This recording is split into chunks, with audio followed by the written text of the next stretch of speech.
2024 সালের 5ই অগস্ট আওয়ামী লীগ সরকার পতনের পর টালমাটাল হয়ে পড়ে ঢাকা দিল্লির সম্পর্ক। এরপর গোটা ইউনূস আমলেও ছন্দ ফিরে পায়নি দুদেশের সম্পর্ক। শেখ হাসিনাকে ফেরাতে ঢাকা দফায় দফায় তাগাদা দিলেও তাতে খুব একটা কর্ণপাত করেনি মোদি সরকার।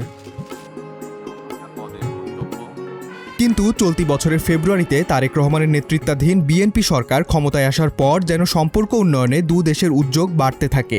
সে লক্ষ্যেই দীনেশ ত্রিবেদীকে নতুন রাষ্ট্রদূত করে জুনে ঢাকায় পাঠায় ভারত সরকার। গতকাল সোমবার সচিবালয়ে হঠাৎ প্রধানমন্ত্রী তারেক রহমানের সঙ্গে সৌজন্য সাক্ষাৎ করতে যান দিল্লির নতুন রাষ্ট্রদূত দীনেশ ত্রিবেদী। সাক্ষাতে আভাস মেলে অতীতের জরা ভুলে নতুন সম্পর্কের সূচনার। এর কিছুটা ইঙ্গিত পাওয়া যায় ভারতীয় রাষ্ট্রদূতের বৈঠক পরবর্তী মন্তব্যে। সাক্ষাৎ শেষে সাংবাদিকদের প্রশ্নের জবাবে দীনেশ ত্রিবেদী বলেন, বাংলাদেশ ও ভারতের মধ্যে গণতান্ত্রিক বিভিন্ন ইস্যু থাকবেই, তবে আলোচনার মাধ্যমে সেগুলোর সমাধান সম্ভব।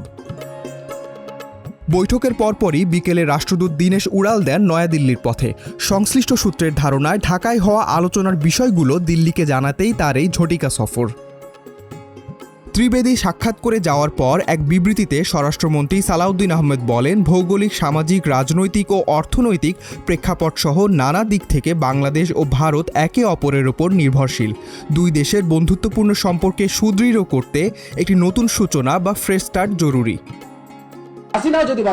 এদিকে আজ প্রধানমন্ত্রীর তথ্য উপদেষ্টা ডাক্তার জাহিদুর রহমান জানিয়েছেন, ডিসেম্বরে শেখ হাসিনা দেশে ফিরলে তিনি পূর্ণাঙ্গ নিরাপত্তা পাবেন। এছাড়া বিচারিক প্রক্রিয়ায় তার অধিকার ভোগ করবেন। হাসিনা যদি বাংলাদেশে আসেন, উনি তো বলছেন ডিসেম্বরে আসবেন, আমি বহুবার বলেছি তিনি যদি আসেন পূর্ণ নিরাপত্তার সাথে তিনি আসবেন, পূর্ণ নিরাপত্তার সাথে তিনি বিচারিক প্রক্রিয়ায় যাবেন, পূর্ণ অধিকার ভোগ করবেন বিচারিক প্রক্রিয়ায়।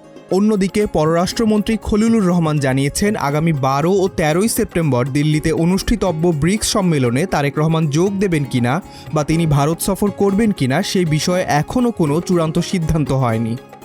ডেস্ক রিপোর্ট, আজকের পত্রিকা।